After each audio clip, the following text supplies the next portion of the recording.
con profondo dolore, devo annunciare la morte del nostro Santo Padre Francesco. Since ancient times, humanity has been fascinated by those who claim to see beyond the veil of time. Among these seers, two names stand above all others when it comes to predicting the fate of the Catholic Church: the 16th century French astrologer Nostradamus and the 12th century Irish Saint Malachy. Their centuries-old prophecies have sparked endless debate, but now, as we witness Pope Francis' pontificate, many believers and skeptics alike are re-examining these ancient texts with growing unease. Could the current pope be the one these prophets warned about? Is Pope Francis truly Petrus Romanus, the final pope who will shepherd the church through the end of days? The convergence of ancient quatrains, mysterious papal lists, and our turbulent modern era has many wondering, are we witnessing the fulfillment of prophecies written centuries ago? If you like ancient mysteries, please subscribe to the channel. Michael de Nostradamus, better known as Nostradamus, published his famous collection of prophecies titled Les Prophéties in 1555. A French physician and astrologer, Nostradamus wrote nearly 1,000 four-line poems called quatrains, allegedly predicting events from his time until the end of the world. Nostradamus deliberately cloaked his prophecies in cryptic language, using symbolism, wordplay, and references to classical mythology. He wrote in a mixture of French, Latin, Greek, and Provençal, making interpretation challenging. As he explained in his preface addressed to his son Kisar, these prophecies are purposely expressed in shadowed language, containing timeless predictions because of the risk of censure. This deliberate obscurity serves a dual purpose. It protected him from accusations of heresy during the Inquisition, while also allowing his quatrains to be applied to numerous historical events across centuries.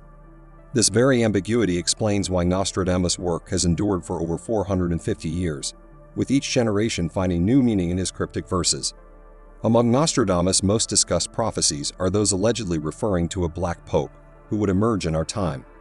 Century 6, Quatrain 25 reads, "Through hostile lands, dressed in religious garb, the great one of the enemies is surprised.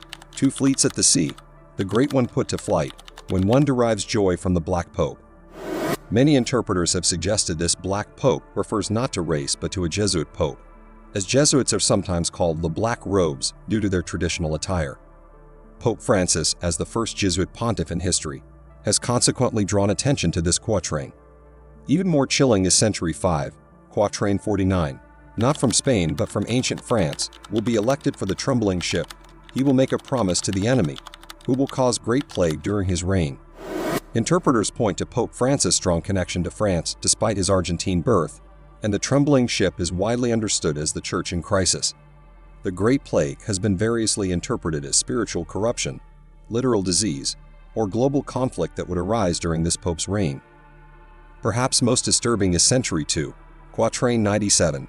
"Roman pontiff, beware of approaching. The city watered by two rivers, your blood will spittle near there, you and yours when the rose will flourish." Some suggest this foretells the death of a pope near a city with two rivers, with Rome itself being built around the Tiber and Anine rivers.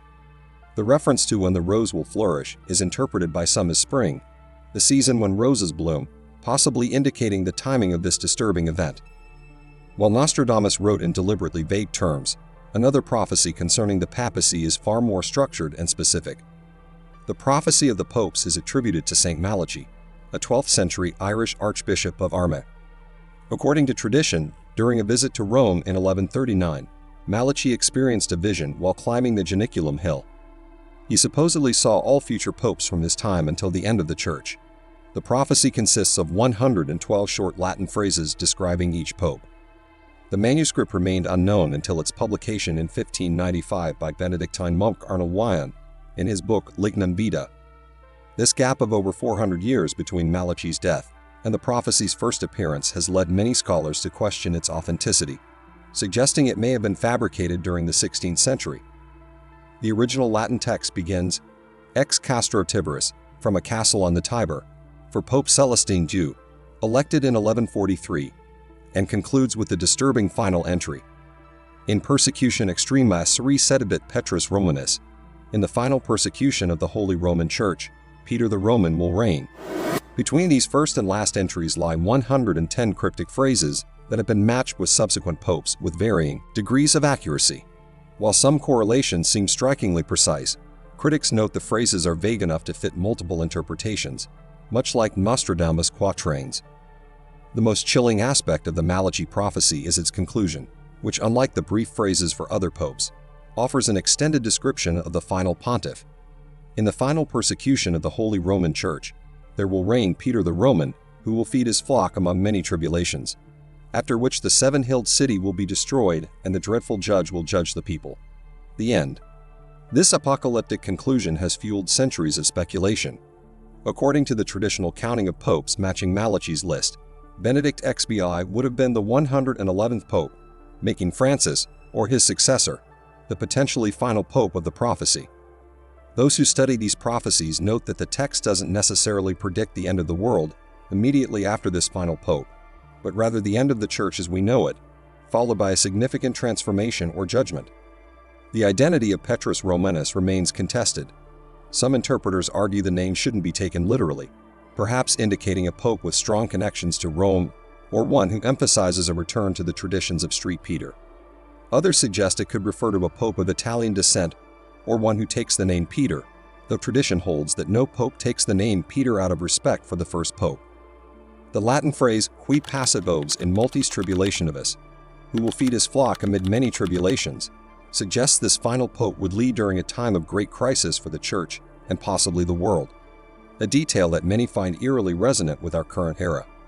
When George Maria Bergoglio was elected as Pope Francis in 2013, prophecy enthusiasts immediately began searching for connections to both Nostradamus and Malachi's predictions. In the Malachi prophecy, the penultimate pope, corresponding to Benedict XBI, is described as Gloria Oliva, glory of the olive. Some associate this with the Benedictine order, also known as the Alitans. Benedict XBI, while not a Benedictine monk, did choose the name Benedict, connecting him to the order. Pope Francis, as potentially Petrus Romanus, has several intriguing connections to the prophecy. First, while born in Argentina, Francis is of Italian descent, with his parents having emigrated from Piedmont, Italy, potentially fulfilling the Romanus aspect. Second, as the first Jesuit pope, Francis has strong ties to Street Peter Square and Rome, where he completed his novitiate. The Jesuit order was also founded to defend the papacy, creating another connection to Peter. Third, Francis took his papal name after Street Francis of Assisi, whose birth name was Giovanni Francesco de Pietro Bernardone, with Pietro being Italian for Peter. Fourth, Francis has indeed led among many tribulations, as the prophecy suggests, facing unprecedented challenges including the ongoing abuse crisis, internal church divisions, and international conflicts.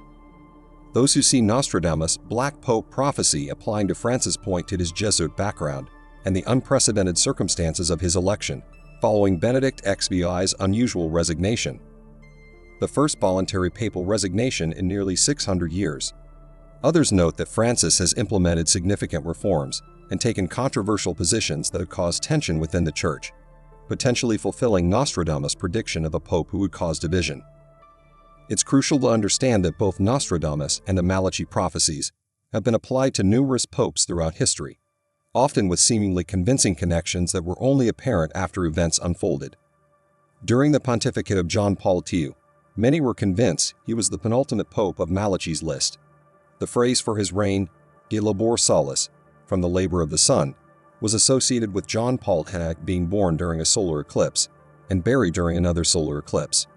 Earlier, Pope Pius X was linked to the motto Ignis Ardens, which seemed fitting for his burning passion for church reform.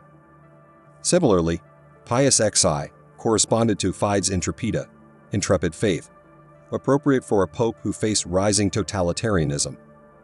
Nostradamus' quatrains have been similarly flexible. During the reign of John XII, interpreters found quatrains that seemed to predict the Second Vatican Council. When John Paul I died after just 33 days as pope, other quatrains were discovered that supposedly foretold this brief pontificate. This pattern of retroactive interpretation, finding correlations after events occur, has been consistent for centuries, leading skeptics to question whether we are witnessing prophecy fulfillment or simply the human tendency to find patterns and connections. Academic and historical analyses of both prophecies present substantial reasons for skepticism. Regarding the Malachi prophecy, several critical points emerge. First, the 400-year gap between Malachi's death and the prophecy's publication raises immediate red flags. Historians note that the prophecies concerning popes before 1590 are remarkably accurate, while those after publication become notably vague, suggesting the document was created shortly before its publication, with predictions of past popes written with historical hindsight. Vatican historian Alberto Maloni stated, "The Malachi prophecy is a fabrication from the late 16th century, likely created during a conclave to support a particular cardinal's election." Regarding Nostradamus, scholars point out that his quatrains are deliberately written to be applicable to numerous situations. The original French texts require significant linguistic gymnastics and selective interpretation to connect them to specific modern events. Nostradamus scholar Peter Lemagurier notes, Nostradamus wrote in such ambiguous terms that his prophecies can be, and have been, applied to virtually every major historical event. The Vatican itself has never officially recognized either prophecy. The Catholic Church maintains that while private revelations may occur, they are not considered part of divine revelation that ended with the death of the last apostle. Despite these skeptical perspectives, the prophecies continue to captivate those interested in apocalyptic scenarios. Both Nostradamus and Malachi's predictions intersect with broader end-times beliefs found across religious traditions. In Christian eschatology, particularly some Protestant interpretations, the Catholic Church plays a significant role in end-time scenarios. Some interpretations of the Book of Revelation identify Rome or the papacy with the called girl of Babylon, or suggest a false prophet will emerge from a religious context. In Islamic eschatology, signs of the end times include religious corruption and false prophecy. Jewish apocalyptic traditions speak of world turmoil preceding the Messianic age. More secular interpretations view these prophecies as reflecting perennial human anxiety about institutional decline and societal transformation. Whether religious or not, civilizations throughout history have maintained myths about cycles of destruction and renewal. The current global context, with climate change, international conflicts, and technological disruption, creates fertile ground for apocalyptic thinking. Pope Francis' papacy, occurring during these tumultuous times, naturally becomes a focal point for those seeking signs and patterns. Some theologians suggest that even if these specific prophecies are not literally fulfilled, they reflect a deeper truth about mortality, both of individuals and institutions. The Church, like all human organizations, will eventually transform or end, though believers maintain the spiritual essence will endure. The prophecies of Nostradamus and St. Malachi regarding Pope Francis and the potential end of an era continue to fascinate and disturb us precisely because they speak to our deepest uncertainties about the future. Whether viewed as divine revelation, historical curiosities, or medieval fabrications, they reflect humanity's perennial quest to understand what lies beyond our horizon. Is Pope Francis truly the final pope of an ancient list? Do Nostradamus' cryptic quatrains foretell the end of the Catholic Church as we know it? Or are we simply witnessing the latest chapter in humanity's long history of finding meaning and ambiguity in pattern and randomness? What remains certain is that prophecies tell us as much about ourselves, our fears, hopes, and need for meaning as they do about the future. Whether Pope Francis represents the fulfillment of centuries-old predictions or simply another chapter in the Church's long history remains, appropriately enough, a matter of faith.